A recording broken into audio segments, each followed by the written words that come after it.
এটা খুলবেন না আজকে আপনাদের তেল দিতে নিতে তো আমি মার্কেটে দিয়ে হয়ে গেছে দুষ্টামি ভাজলামি করতে বসেন ব্যবসা করতে বসেন আপনার ফোন দিয়ে দেখতেই বন্ধ করে তালা এটা খুলবেন না যারা আছেন তারা আমাদের প্রাইম মিনিস্টারের বন্ধু এরকম পরিচয় দেন। এমন হয়েছে যে পলকের মতো ইন্টারনেট বন্ধ করি নাই, ইন্টারনেট বন্ধ হয়ে গেছে। আমরা তো রাজনীতি করি নাই, আজকে মনে হচ্ছে যে রাজনীতি না করাটা মনে হয় ভুল হয়েছে। হুমকি দিছে, এখন একটা শোরুম বন্ধ করছে, সামনে সবগুলো বন্ধ করে দিবে। যদি শহীদ ওসমান হাদির মতো কেউ একজন ঠাস করে একটা গুলি মারে, ওনারা যখন এসেছেন তখন ওনারা পুলিশ সাথে নিয়েই এসেছেন। পুলিশ নিজেই দোকান বন্ধ করেছে, এখানে মব সৃষ্টি করছে, পুলিশ বন্ধ করে দিছে। ওসি সাহেবের সাথে আমার টেলিফোনে কথা হয়েছে, ওসি সাহেব বলল যে আমরা দোকান বন্ধ করি নাই, দোকান খোলার পারমিশনও আমি আপনাকে দিতে পারছি না। তো উনি বললেন যে যারা বন্ধ করছেন তাদের সাথে যোগাযোগ করেন, তাদের সাথে কথা বলে তারপরে ওপেন করতে পারলে ওপেন করেন, আমি কিছু করতে পারবো না। এমন হয়েছে যে পলকের মতো ইন্টারনেট বন্ধ করি নাই, ইন্টারনেট বন্ধ হয়ে গেছে। তো ওনারা বন্ধ করছে, সিসিটিভি ক্যামেরার মধ্যে আছে, আপনারা আমাদের সিসিটিভি ক্যামেরা দেখতে পারেন, মার্কেট কর্তৃপক্ষের সিসিটিভি ক্যামেরা দেখতে পারেন। ঘটনার দিন রাতে আমাকে হাতিরঝিল থানা ওসি তিনি আমাকে ফোন দিয়ে বললেন যে এই ঝামেলাটা এখানেই আপনারা সমাধান করে নেন, নিজেরা সমাধান করে নেন, কারণ ওনার সাথে আপনি পেরে উঠবেন না। ওনার অনেক ক্ষমতা, অনেক পাওয়ার, আমাদের মাননীয় প্রধানমন্ত্রী তারেক রহমান সাহেবের বন্ধু, সেই ক্ষেত্রে ওনার সাথে পেরে উঠবেন না, উনি আমাকে বদলি করে দিবে। তো এইরকম ভয় পাওয়া লোক দিয়ে এরকম একটা এলাকা চলতে পারে না। না না না, কোনো ম্যাজিস্ট্রেট ছিল না। ম্যাজিস্ট্রেট কেন থাকবে? আমরা এখানে কোনো 2 নম্বরই ব্যবসা করি না, আমরা এখানে লিগ্যাল বিজনেস করছি। আমরা একটা অফার দিয়েছি, 2টা কিনলে 4টা ফ্রি, 330 টাকা পরে একটা পাঞ্জাবির দাম। যাদের প্রয়োজন গরমে আরাম নিয়ে হবে না হাহুতাশ, ঘুরলে পরে ওয়ালটন ফ্যান বাতাস আর বাতাস, তারাই নিতে আসছে।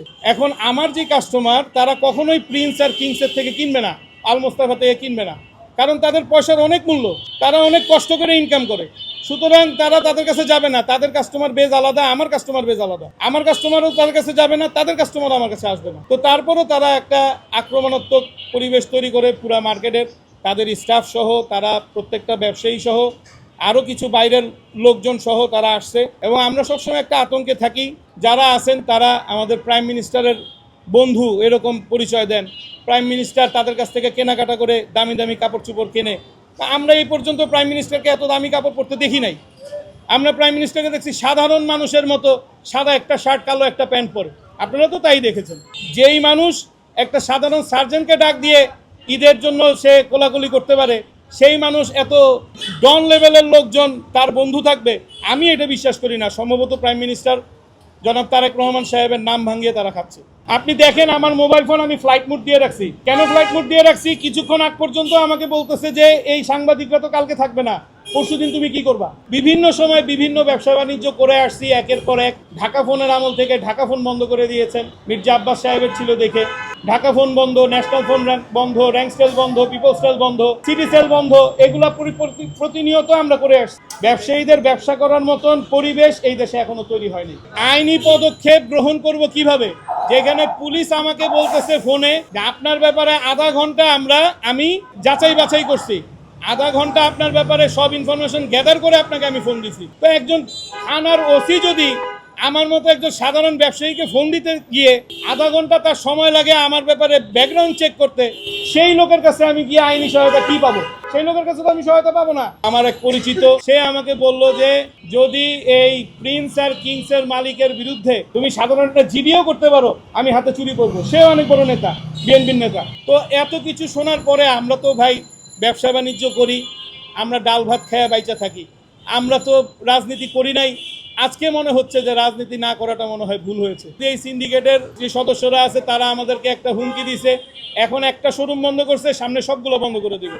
এবং আমি হয়তো আবার প্রবাস জীবনে ফিরে যাব এবং বাংলাদেশে হয়তো আর ব্যবসা আমার করা হবে না। পুলিশের এসআই তো সম্পূর্ণ মারমুখী ছিল এবং পুলিশের এই গেটের সামনে 4 জন পুলিশ অফিসার দাঁড়া করে দিছে, দাঁড়া করে দিয়ে তারা বন্ধ করে রাখছে। রাতের দিকে ওসি সাহেব আসছিলেন প্রিন্সের দোকানে, সেই ভিতরে মোটামুটি অনেক লম্বা সময় ছিলেন। তখন এই যেহেতু ভিডিও ভাইরাল হয়ে গেছে, আমাদের গ্রাহকরা ভিডিও পোস্ট করে দিছে, ওসি সাহেব তাদেরকে এই দোকান থেকে সরাই দিছে। এর আগ পর্যন্ত এই বাইরে যে লাইট জ্বলতেছে, লাইটটাও জ্বালাইতে দেওয়া হয়নি আমাদেরকে। যে একজন থানার ওসি তিনি যদি এত ভীতু হয়ে যায়, আমি তো সাধারণ মানুষ। মানুষ। আমি কোথায় যাব? আমি কোনো আইনি পদক্ষেপ নেই নাই। বর্তমান আইন ব্যবস্থার উপর আমার সংশয় আছে, আমি ভীতু। তাদের কাছ থেকে আমি পরিপূর্ণ ইনসাফ পাবো এই বিষয়ে আমার শতভাগ অনিশ্চয়তা আছে। আমি স্বরাষ্ট্র মন্ত্রীর মহোদয়ের কাছে অবশ্যই জানাবো যে আইন শৃঙ্খলা বাহিনীদের আসল কি কাজ, সেই কাজটা তাদেরকে একটু বুঝিয়ে দিবেন, যাদের কারণে বর্তমান সরকার প্রশ্নবিদ্ধ হবে।